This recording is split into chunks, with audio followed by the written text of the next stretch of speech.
Thank you very much. It's an honor to be with you today. We just celebrated Women's Day at the White House. It was fantastic, attended by a lot of great women. All women are great. So this is the beginning of Liberation Day in America.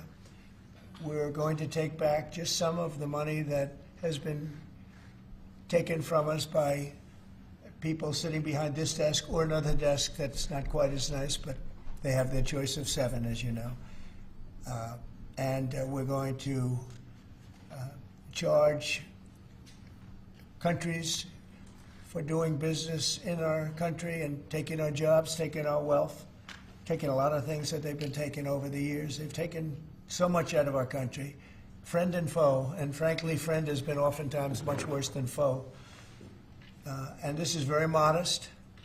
And what we're going to be doing is a 25% tariff on all cars that are not made in the United States. If they're made in the United States, there's absolutely no tariff. We started off with a 2.5% base, which is what we were at, and we go to 25%. And basically, as you know, and as you've been seeing, not reporting as accurately as it should be reported because it's a massive story. Business is coming back to the United States so that they don't have to pay tariffs. And I think also because of November 5th, the election, they're very happy. AI is coming back to levels that nobody's ever seen before. It's a new, sort of a new business, I guess, when you think about it. But it's plants are going up all over the United States, and many of them have already been started. We're getting early electricity taken care of. We're getting permits very quickly for them, and we're going to make their life very happy. They're coming in with tens of billions of dollars. Individual plants will cost 10, 15, even $20 billion. We're going to let them build electricity generating plants along with their plant, and they can't even believe it. And we're going to get them very quick permits, as I've done always. I did that in Louisiana with 2 LNG plants. I got them one permit in 1 day after waiting 14 years, and the other one in 1 week after waiting for 12 years. But this is very exciting to me. This is the automobile industry, and this will continue to spur growth like you haven't seen. Before I was elected, we were losing all of our plants. They were being built in Mexico and Canada and other places. Now those plants largely have stopped, and they're moving them to our country. In Indiana, the great state of Indiana, I love Indiana. Honda is building one of the biggest plants anywhere, and they've just started. They wouldn't have done it without this. In all cases, they wouldn't have done it without what we're doing. So we'll effectively be charging a 25% tariff. But if you build your car in the United States, there is no tariff. And what that means is a lot of foreign car companies, a lot of companies are going to be in great shape because they've already built their plant. But their plants are underutilized, so they'll be able to expand them inexpensively and quickly. But others will come into our country and build, and they're already looking for sites. They're looking for mostly sites. They don't want to take the old buildings that are empty and falling down. They want to build new, and there's tremendous action. There is likewise for other companies and countries, like the chip-making process. Your chip bill was a disaster done by Biden. All he does is give tremendous amounts of billions of dollars to chip companies that will do nothing with the money. They're not going to use the money here. They're going to just keep it. They have plenty of money. The one thing they have is they have a lot of money. In our case, all we're doing is saying you can't come in unless you build here. And the largest chip company by far is manufacturer from Taiwan is building here, and it'll give us almost 40% of the chip market just with that. They're spending almost $200 billion in the United States to build a plant, and they've almost started. They'll be doing much of the work in Arizona. So we have a lot of exciting things, but to me, this is one of the most exciting. Now, outside of one specific day, and that's Liberation Day. That's the real Liberation Day of America, and that's going to be in April 2nd, and I look forward to it. We'll have a little news conference. We'll talk about it, but this is very exciting. So we're signing a executive order today that's going to lead to tremendous growth in the automobile industry. As you know, the electric mandate that we did allows you to buy a car now of electric or gasoline-powered or hybrid. You can buy any car you want We had it so that within a short period of time you had to buy all electric, and the country could never provide the money necessary to build all of those power plants that you would need all over the country. As you know, in the Middle West, they built 8 power stations. That's like the size of this desk or smaller. And they ended up spending $9 billion on 8. And of the 8, 4 of them didn't work. And we're not doing that. So you can buy electric, or you can buy gasoline, or you can buy hybrid, or you can buy whatever you want to buy. And that's the way it should be. The market's going to determine that. And you're going to see prices going down, but it's going to go down specifically because they're going to buy what we're doing, incentivizing companies to, and even countries, but companies to come into America and build. And we're already setting records for new plants. I think the new plant number, the tally is just within a period of a few weeks. It's very large. I want to be accurate. It's very large. And I'd like to ask Will just to come and give some of the basics, and then I'll sign it, and it's off to the races. I think our automobile business will flourish like it's never flourished before. Yes, please, Will. Thank you, sir. As you stated, we've prepared for your attention a proclamation imposing a 25% tariff on foreign-made cars and light trucks. This is in addition to tariffs that are already in place on those goods. In addition to, as you said, spurring increased domestic manufacture of cars and trucks, we expect that these tariffs will result in over $100 billion of new annual revenue to the United States of America in tariff revenue. I think ultimately we could probably anywhere from $600 billion to $1 trillion will be taken in over the relatively short-term period, meaning a year from now, but starting right away. I think we'll go from 600 to 1 trillion within 2 years, and I think we'll be right from the beginning we're going to be at a very high number, right from the beginning. And right from the beginning you're going to have a lot of construction jobs, but you're also going to have a lot of automobile jobs. So this is very exciting, but it's also exciting because of what's happening with other aspects. We're going to be doing tariffs on pharmaceuticals in order to bring our pharmaceutical industry back. We don't make anything here in terms of drugs, medical drugs, different types of drugs that you need, medicines. It's in other countries, largely made in China, a lot of it made in Ireland. Ireland was very smart. We love Ireland. But we're going to have that. We're going to have lumber. We're going to free up some of our land. And you'll be able to meet a lot of other standards like fire cuts. If Los Angeles had fire cuts, which they didn't have, that's a gap of half a football field between areas. You wouldn't have had the fires. They would have been contained. But you have fire cuts. And by the way, you sell that wood for a lot of money, a lot of profit is made from that. But we're going to be doing lumber. We're freeing up our land so that so that we don't have to use outside sources of lumber. Energy we're doing fantastically well at. You know, the energy prices have been coming down rapidly as we increase supply, and we've already done that. We have Chris and Doug are doing a fantastic job in that. That's Department of Energy and Department of Interior. And they're working together hand in hand because Interior has the land and Energy has the ability to do the drilling and do what they have to do. Our coal areas are going to be opened up for clean, beautiful coal. Germany's opening up mini coal plants now. You know, they tried the wind and it didn't work. They almost went out of business. They almost went bankrupt. They tried wind, which is a disaster because it's too expensive and it doesn't look good, kills all the birds, a lot of problems. But Germany is now building a lot of coal plants. China is building one a week. Think of that. And they're using coal, which is very powerful. Coal is a very powerful energy. And we're opening up our coal mines again, and we're going to do, I call it beautiful, clean coal. The technology is so good now that coal can give you tremendous power at the same time. It can be very clean. But we're also obviously doing oil and gas and various other things. You can do pretty much whatever you want. We don't like the wind because we think it ruins the landscapes, the plains, ruins them. And it's got a lot of problems. It's also by far the most expensive energy. It looks horrible in the oceans. It's dangerous in the oceans in terms of navigation. And if you look at what's happening with whales, in one area, they lost 2 whales, like in 20 years, washed ashore. And this year they had 17 wash ashore. So there's something happened out there. There's something driving the whales a little bit loco, but they lost 2 in 20 years. And now they lost 17 in a short period of time. So it's something wrong out there. So this is very exciting. This is going to lead to the construction of a lot of plants, in this case, auto plants. And you're going to see numbers like you haven't seen, both in terms of employment. Takes a little while.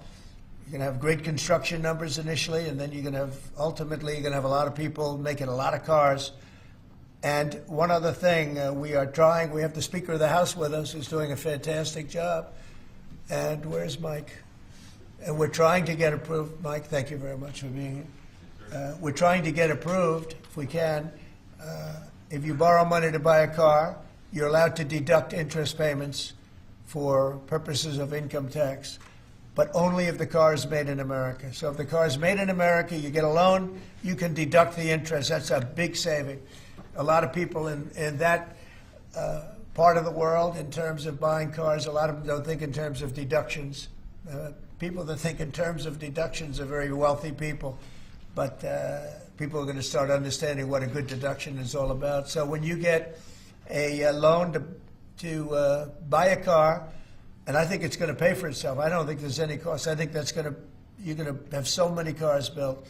But you're only going to get that deduction of interest if the car is made in the United States of America. So I'm going to sign this. And, Mike, I hope you can get that, because I think it's going to be amazing in terms of the number of cars that are going to be made because of it. And I want to thank Howard Lutnick, our fabulous commerce chairman. That's what he is. He's a chairman. He's a very successful guy, a great guy. And we have a big day, Howard, coming up next week. It's going to be good. That's Liberation Day. That's going to be on the 2nd, and that's going to be reciprocal. And I think people will be impressed. We're going to be very fair. We're going to be very nice, actually. We have not been treated nicely by other countries, but we're going to be nice. So I think people will be pleasantly surprised. But it's going to make our country very rich, because we're the piggy bank that everybody steals from, and they've been doing it for many years, for decades. So we're not going to let it happen. So, but we're going to treat people very nicely. We're going to treat other countries very, very nicely, and I think it's going to have a very positive effect on everybody, including those other countries. So I'll sign this, and we will see you again on April the 2nd. In terms of this, it's going to be another round, and it's about making America great again, making it strong and prosperous again. Thank you very much. Sir, this is like on tariffs. Next about tariffs, Mr. President, on the car tariffs, how do you assure that a car coming into the country is fully built? Could an automaker in Germany say, leave the tires off a car? Yeah, we're going to have very strong policing, and it's pretty easy to do. If parts are made in America and a car isn't, those parts are not going to be taxed or tariffed. And we'll have very strong policing as far as that's concerned. For the most part, I think it's going to lead cars to be made in one location. Right now, a car would be made here, sent to Canada, sent to Mexico, sent all over the place. It's ridiculous. So this is a very simple system. And the beauty of the 25, it's one number. It's not up or down depending on the cost of the car. It's one number. And that number is going to be used to reduce debt greatly in the United States and to build things, reduce taxes. I mean, basically, I view it as reducing taxes and also reducing debt. And within a fairly short period of time, I think we're going to have a balance sheet that's going to be outstanding. Yeah. How do you assure Americans then that this will not cause a long-term increase in prices? Well, look, I think we're going to have a market the likes of which nobody's ever seen before, not in this country. We had the best market ever in my first term. It was the strongest market ever, the best economy ever. And I think I think this blows it away. But this is something that people have wanted to do, presidents have wanted to do for a long time. A lot of them didn't understand it. It wasn't a priority for them. But foreign countries understood it very well. And they've really ripped us off at levels that nobody's seen before. But that's not going to happen. Mr. President, is this for today or on April 2nd, the auto tariffs? Say it. Do these auto tariffs go into effect today or on April 2nd? They go into effect on April 2nd. We're signing today. It goes into effect April 2nd. We start collecting on April 3rd. Mr. President, do you have any more sectoral tariffs that are coming in on April 2nd? What does that mean? Any more tariffs on any other sectors on April 2nd, for example, chips or pharmaceuticals? Not then, but we will be putting a tariff on lumber. We, as you know, have a tariff already on steel and on aluminum of 25%, and we're taking in tremendous amounts of dollars. More importantly, our steel factories and aluminum factories are roaring. They're starting to roar. They're building new ones. I just heard from Nucor, which is a big company, a very big steel company, and they're building a massive plant for steel that they wouldn't build without this. So you're going to see things that are going to be actually amazing. And I think you already have. You know, we've had some news conferences where I can't have enough. They want to do news conferences where they announce they're going to spend $20, $30, $40 billion. But Apple, as an example, is spending $500 billion. Okay, any other? On the signal chat, Senator Roger Wicker. Hold on one second. Go ahead. Reciprocal tariffs next week. Will those be immediately effective April 2nd on all countries, or will you focus on the worst offenders? No, we're going to make it all countries, and we're going to make it very lenient. I think people are going to be very surprised. It'll be, in many cases, less than the tariff that they've been charging us for decades. So I think people are going to be very, very surprised. Why is on that? these auto tariffs, I think they'll be pleasantly surprised. I don't know. I think we're trying to keep it somewhat conservative. and on these auto tariffs, we saw obviously the NASDAQ 100 go down 2% at close, S&P 500 down 1%. What are you concerned Is that about today? that market reaction? Today? Yes, sir. I didn't say that. I want to see the jobs. I want to see that'll all take care of itself. That could take care of itself in 1 day, 2 days, or 1 week. Are there any conditions under which you'd remove these auto tariffs, sir, or is this permanent for the rest of your term in office? Oh, this is permanent. Yeah, 100%. Yeah. Are you on the auto tariffs? Did Elon Musk advise you at all on these auto tariffs? No, because he may have a conflict, so we don't talk. I've never talked to him. Elon's amazing. He's never asked me for a favor in business whatsoever. I'm actually a little surprised by it. I might do it, I might not do it. I do what's right, and he'd want me to do what's right. No, he's a patriot.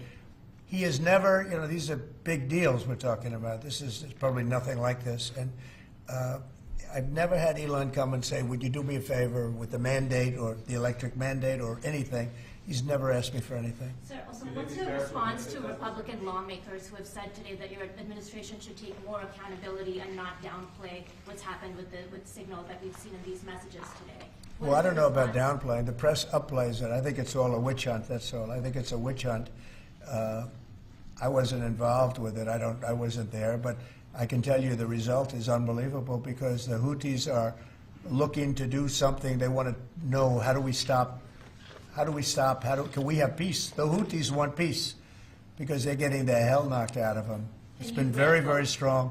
The Houthis are dying for peace. They don't want this. And they're bad. Look, they were knocking ships out of the ocean. You know, we had in the Suez Canal, they only have about 20% of the ships going through. They have to go through a different way, which takes weeks of travel. And that really affects commerce. But the Houthis have been hit hard, and they want to negotiate peace. But I don't think they're quite. I don't think they're quite ready. Classified that was shared? Say it. Do you still believe nothing classified was shared? Well, that's what I've heard. I don't know. I'm not sure. You'll have to ask the various people involved. I really don't know. I can only tell you this. You know, you don't want to talk about it. The Houthis have been horrible to the world. What they've done, killed a lot of people, and knocked down a lot of ships and planes and anything else. You know, it's not just the ships. And they have been hit. They have been hit harder than they've ever been hit. And they want us to stop so badly. And they've got to stop. They've got to say no mas. But I can only say that the attacks, it's attacks every day, every night. It's not just the one. You're talking about one. The attacks have been very successful, even beyond our wildest expectations. We've hit them very hard, very successfully. And we're going to do it for a long Time. We're going to keep it going for a long time. Senate Republicans Republicans have asked, said that they have formally asked the administration for an inspector general report on the signal issue. Will you agree to that? It doesn't bother me. I don't know. I want to find if there's any mistake or if a signal doesn't work. It could be that signal is not very good. It's a company. Maybe it's not very good. I think we'd rather know about it now. There was no harm done because the attack was unbelievably successful that night, and it has been unbelievably successful every single night for the last 4 or 5 nights. So, And that's the thing that you should be talking about. This is something that should have been done by sleepy Joe Biden, but he was asleep at the wheel, other than when it came to stealing money, of course. Joe Biden should have done this attack on Yemen, which is basically a certain group within Yemen, the Houthis, and this should have been done by Joe Biden, and it wasn't. And that's caused this world a lot of damage and a lot of problems. He's responsible, but he's also overseeing the investigation to find out what went wrong. Maybe Who's responsible? Mike Waltz says that he's responsible. Well, yeah, Mike Waltz, I guess he claimed responsibility, I would imagine. Had nothing to do with anyone else. It was Mike, I guess. I don't know. I was told it was Mike. But again, the attacks were unbelievably successful, and that's ultimately what you should be talking about, I think. Mike took responsibility for it. his position over this, Mr. Say it? Should Secretary Hegseth consider his position over the signal? Hegseth is doing a great job. He had nothing to do with this. So can I ask one? Hegseth. How do you bring Hegseth into it? He had nothing to do. Look, it's all a witch hunt. Here we are talking about some of the greatest business deals ever made. The greatest companies in the world are moving into the United States, and you want to ask about whether or not Signal works. I don't know that Signal works. I think Signal could be defective, to be honest with you. And I think that's what we have to, because you use Signal, and we use Signal, and everybody uses Signal, but it could be a defective platform, and we're going to have to find that out. Mr. President, have you been briefed about soldiers in Lithuania? Say it? Have you been briefed about the soldiers in Lithuania who are missing? No, I haven't.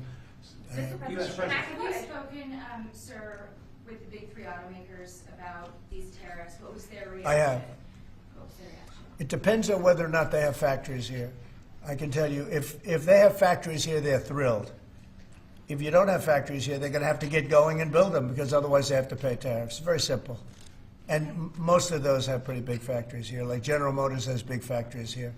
They're going to move their parts divisions back to the United States, because some of them were made in Canada, and some of them were made in Mexico and other places.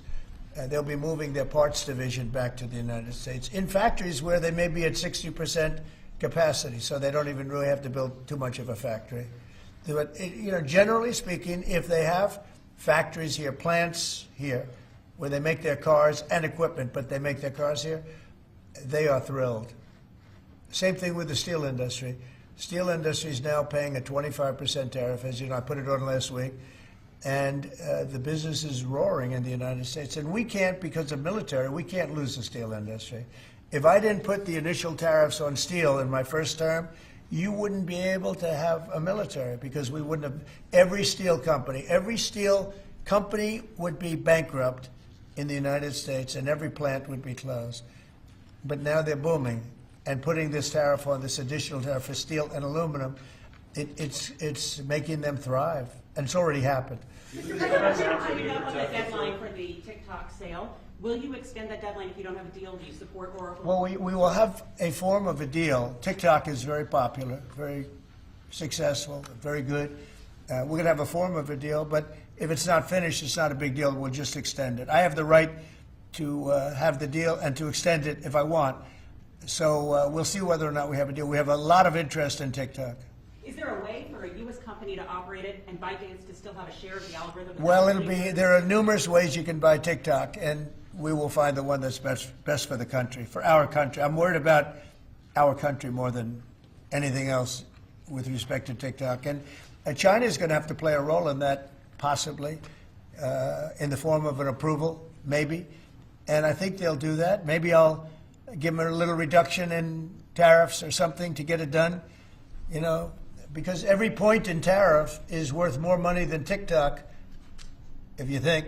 Every point. Tariff is a much bigger world, and TikTok is big, but every point in tariffs is worth more than TikTok. So in order to get China to do, maybe I'd give them a reduction in tariffs as an example. Sounds like something I'd do. Do you think these tariffs are going to be good for Tesla, sir? Good for who? Tesla, which makes it good. Well, he is a fantastic Tesla. Will tariffs be good? I think they may, it could be a net neutral or they may be good. He has a big plant in Texas. He has a big plant in California. And anybody that has plants in the United States, it's going to be good for, in my opinion. Mr. I President, the think you European said you Union want to has return really education control to the states. How would you handle it if a state like California were to put in place education policy? You know, I haven't seen a mask in so long. You're wearing a mask. So nice of you. I haven't seen anybody wearing a mask in a long time. It's good. You feel more comfortable, right? Good. That's good. So go ahead. You said you want to return education control to the states. How would you handle it if a state like California were to put in place education policies you disagree with? Well, I think that California is going to be tougher because they're doing badly on everything they do. You know, everything they touch turns bad. So a place like California would be tougher for education. But what I would see with California is you'd have a Los Angeles department, and you'd have Riverside. You'd go to various places, and I think you'd have some great areas in California, and then you'd have some, like everything else, that doesn't work so well. But ultimately, I think it would be very successful. I think in New York, as an example, you'd go to Long Island, Westchester. You may have Nassau County, Queens County. You break it up in certain ways, so they'd have maybe 5 departments. You know, because of the size, they'd have 5 departments instead of 1. A state like Iowa, you'd have 1. And I mean, they're just chomping at the bit to get going. So many states are chomping at the bit to get education, and it's going to happen fast.